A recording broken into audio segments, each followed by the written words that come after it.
Ihya Ulumuddin. Qala al-musannif, pengarang kitab ini mengatakan wa yudriku raqsahu, persiapan sholat yang kelima yaitu menundukkan kepala. Wa yuqassiru basarahu ala musallahu, dan memfokuskan pandangannya pada satu titik, yaitu titik sujud. Wa yuhdirun niyyata, dan menghadirkan niat. Wala ba'sa bi qira'ati qul a'udzu bi rabbin nas, dan tidak jadi masalah sebelum engkau memulai sholat engkau membaca surat An-Nas, tahassunan minasyaitan, sebagai bentuk perlindungan dari godaan atau bisikan-bisikan setan. Wa yanwi fil dhuhri, dan berniat pada sholat zuhur, misalkan wa yaqulu, dia mengucapkan uaddi fardhu dhuhri lillahi ta'ala, aku akan melaksanakan sholat zuhur karena Allah Ta'ala. Fayumayyizu biqaulihi uaddi 'anil qadha, dan membedakan niat dari niat ada dan qadha dengan mengucapkan niat tersebut. Kalau niat sholatnya ada, maka adaan. Kalau niat sholatnya qadha, maka qadhaan. Wa yaqulu al-dhuhru wa yaqulu al-dhuhra 'anil 'asri, dan untuk membedakan satu sholat dengan sholat yang lainnya, maka sebutkan nama sholat tersebut. Sholat zuhur sebut zuhur, sholat asar sebut asar, begitu seterusnya. Wabil fardhi 'anil nafli, untuk membedakan sholat fardu dan sunnah, maka perlu disebutkan kata fardhu, fardhu dhuhri, fardhu asri, fardhu maghribi, dan lain sebagainya. Titik sampai sini. Hadirin jamaah yang dimuliakan Allah, itulah redaksi kitab Al-Mursyidul Amin ila Mau'izatil Mu'minin yang akan kita jelaskan pada kesempatan kali ini. Yang pertama, kata Imam Ghazali, persiapan sholat yang kelima adalah wa yudriku raqsahu, sebelum sholat kita harus sudah menundukkan pandangan, menundukkan kepala. Wa yuqassiru basarahu ala musallahu, persiapan yang keenam yaitu memfokuskan kedua mata pada satu titik, yaitu tempat sujud. Jadi sebelum takbir Bapak Ibu ya, ini posisi kita sudah posisi bersiap-siap, kaki tangan sudah tumakninah, kemudian kepala sudah menunduk dan memfokuskan kedua mata ke tempat sujud. Sudah seperti ini posisinya ya sebelum takbir. Ini adab daripada adab-adab sebelum sholat. Kemudian kata para ulama,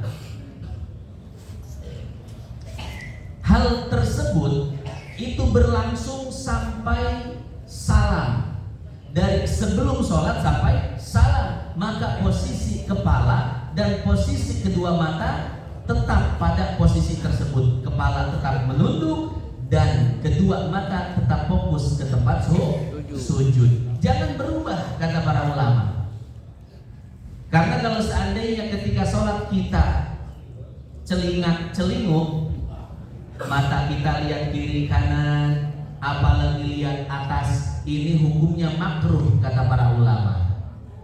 Di dalam Sahih Bukhari dan Sahih Muslim disebutkan, ma balu aqwamin yarfa'una absarahum ila samai fi shalah. Kata Nabi, kenapa para sahabat itu ketika sholat celingak-celinguk, bahkan matanya ngelihat ke atas? Ini dilarang oleh Nabi. Sampai-sampai Nabi mengatakan, la yantahiyanna an dzalik aw la tuhtafanna absaruhum.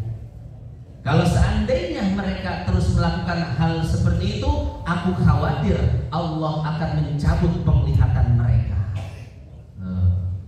Jadi kata Nabi, kalau orang yang sholatnya seperti itu, celingak kanan, atas, ya,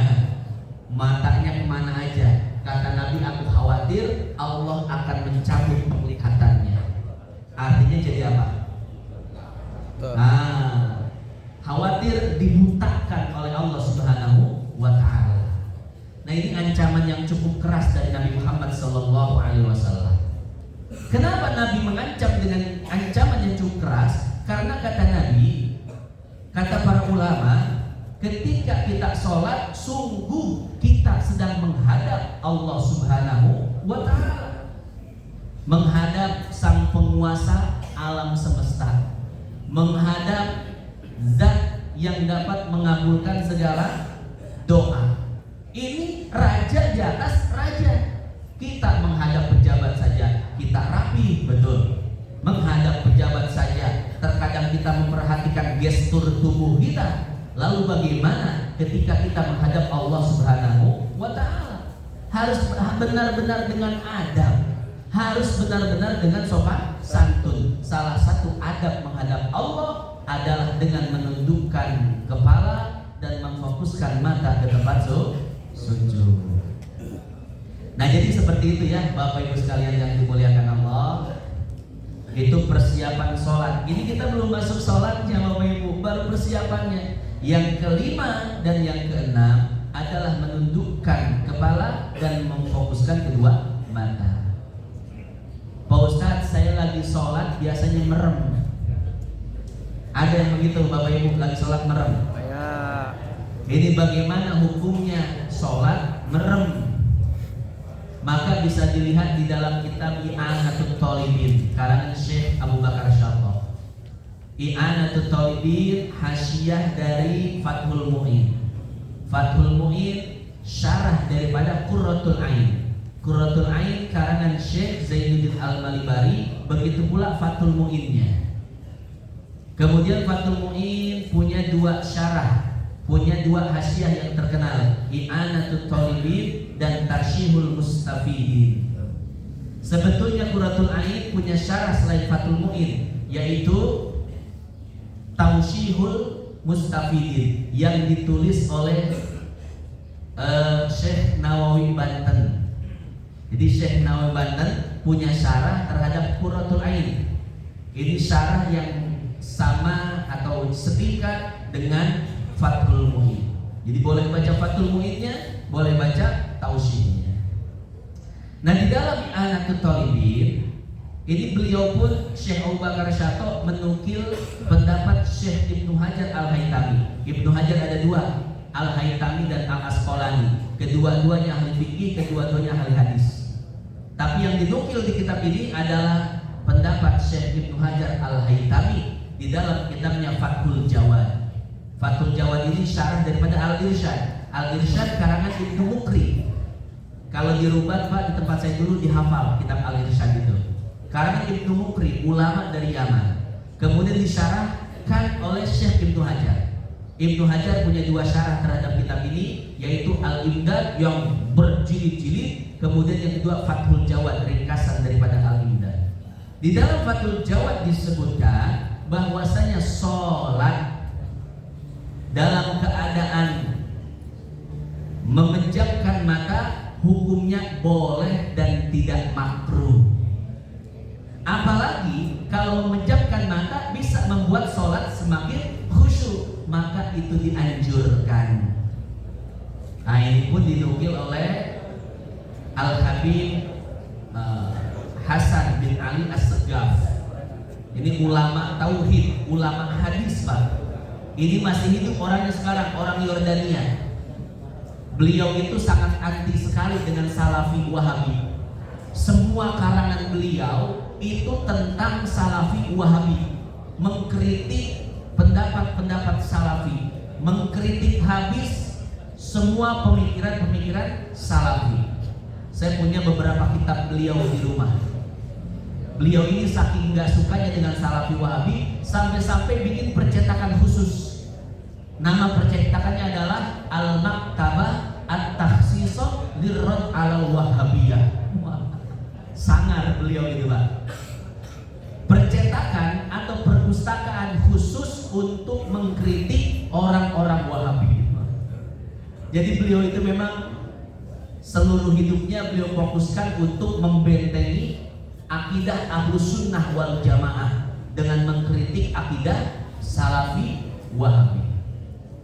Beliau ini Pak orangnya ekstrim sekali, sampai-sampai mengumumkan pengumuman besar bagi siapapun Wahabi di dunia yang ingin berdebat dengan saya, silahkan. Masya Allah. Maka tidak ada satupun Salafi Wahabi itu yang berani mendebat beliau. Al-Habib Hasan bin Ali As-Segaf.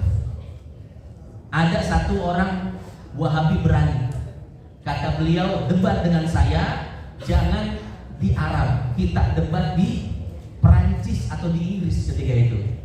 Karena kan di sana negara bebas Pak ya, jadi tidak akan ada gangguan apapun. Debat di sana Pak. Al-Habib Hasan bin Ali As-Segaf, ya, beliau itu data-data kuat. Setiap Salafi memberikan data hadis, beliau katakan itu hadisnya dhaif. Kenapa? Perawinya ini. Beliau melakukan jarh wa ta'dil. Itu sampai-sampai ulama Salafi Wahabi nangis-nangis Pak ketika debat, ya. Masya Allah. Nah beliau di dalam kitabnya Sahih Sifat Salat Nabi mengatakan seperti yang dikatakan oleh Syekh Ibnu Hajar. Beliau menukil pendapat Syekh Ibnu Hajar. Jadi tidak jadi masalah sholat dalam keadaan apa? Merem, memejamkan mata. Asa goreng banget sih bahasanya merem. Ya. Perem.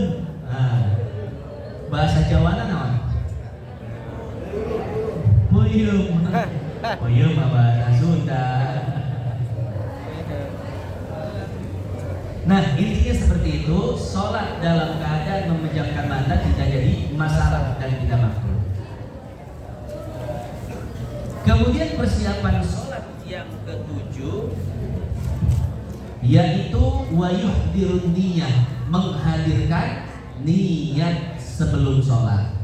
Maka Bapak Ibu sebelum sholat jangan langsung takbir, tapi berdiam diri sejenak dalam rangka menghadirkan niat, menghadirkan kesadaran. Kita harus menyadari betul bahwasanya kita akan menghadap Zat yang Maha Kuasa. Maka kita hadirkan betul posisi kita sebagai hamba dan posisi Allah sebagai Tuhan. Nah, kita kesampingkan dulu Pak kerjaan, bisnis, kemudian rencana-rencana kita kesampingkan dulu. Kita hadirkan niat dulu bahwasanya ketika itu kita akan menghadap Allah Subhanahu wa Ta'ala. Dan kalau bisa kata para ulama, yang dihadirkan jangan cuma niat, tapi hadirkan juga seluruh permasalahan kita. Jadi sebelum sholat itu Bapak Ibu kita bilang dulu sama Allah, ya Allah saya banyak dosa. Tidak ada yang bisa mengampuni dosa-dosa saya kecuali Engkau. Ya Allah saya banyak masalah. Masalah kerjaan, masalah rumah tangga, masalah kesehatan. Masalah naon deui Bapak Ibu? Loba lah pokoknya ya Allah. Nyaho meureun. Ka Allah mah ulah ngomong nyaho meureun. Sebutkeun. Ya Allah nyaho meureun. Engkau kan Maha mengetahui. Memang Allahnya Maha mengetahui, tapi kitanya yang harus mengakui segala kesalahan dan kelemahan kita di hadapan Allah. Karena ada apa yang nanya sama saya begitu, Pak Ustaz, Allah kan Maha mengetahui, berarti kita nggak usah doa ya. Doa cukup gini aja, ya Allah nyaho meureun. Ya Allah nyaho meureun. Jangan ya. Memang betul Allah mengetahui, Maha mengetahui segala sesuatu, tapi kitanya yang harus memposisikan diri sebagai hamba. Maka Bapak Ibu sebelum sholat kita sebutkan dulu masalah-masalah kita. Ya Allah saya punya masalah ini, saya punya masalah itu, dan tidak ada yang dapat menyelesaikan masalah kecuali Engkau. Bapak Ibu, kalau kita sholat dengan membawa iktiraf, dengan membawa pengakuan seperti ini, maka setelah sholat kita akan merasakan kedamaian hati yang sangat luar biasa, Pak. Semua masalah terasa jadi ringan. Semua masalah seolah-olah akan diselesaikan oleh Allah. Semua orang bisa melaksanakan sholat, Bapak Ibu, tapi tidak semua orang bisa mendirikan sholat. Kira-kira Bapak Ibu tahu nggak bedanya melaksanakan sholat dan mendirikan sholat?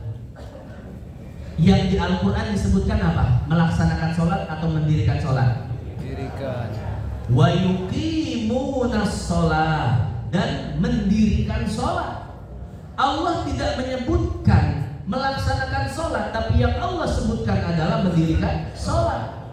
Kenapa? Karena setiap orang bisa melaksanakan sholat, tapi tidak setiap orang bisa mendirikan sholat.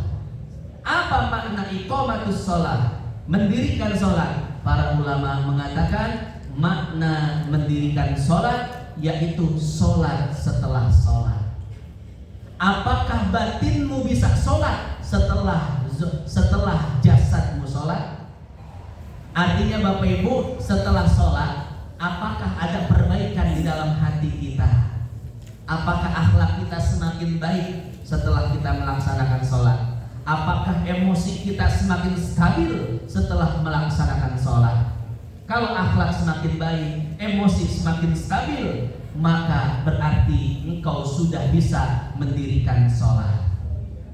Tapi kalau seandainya setelah sholat, kama bada'akum ta'udun, sarwa wae, sebelum sholat dan setelah sholat sama aja, akhlak tetap tidak berubah, emosi tetap meluap-luap, maka berarti kata ulama, Anda baru bisa melaksanakan sholat tapi belum bisa mendirikan sholat. Maka mendirikan sholat ini memiliki makna yang sangat dalam. Semua itu terbungkus dalam sebuah ayat, inna sholata tanha 'anil fahsya'i wal munkar. Orang yang bisa mendirikan sholat, maka sholat itu akan dapat mencegah darinya perbuatan keji dan munkar. Nah, sampai sini paham ya Bapak Ibu? Insya Allah. Titik. Itulah persiapan sholat yang kelima, keenam, dan ketujuh, yaitu menundukkan pandangan, memfokuskan mata, dan menghadirkan niat. Insya Allah persiapan sholat yang berikutnya, yang kedelapan, yaitu membaca surat An-Nas. Apa makna surat An-Nas? Kemudian apa sababun nuzulnya, sebab turunnya? Insya Allah akan kita bahas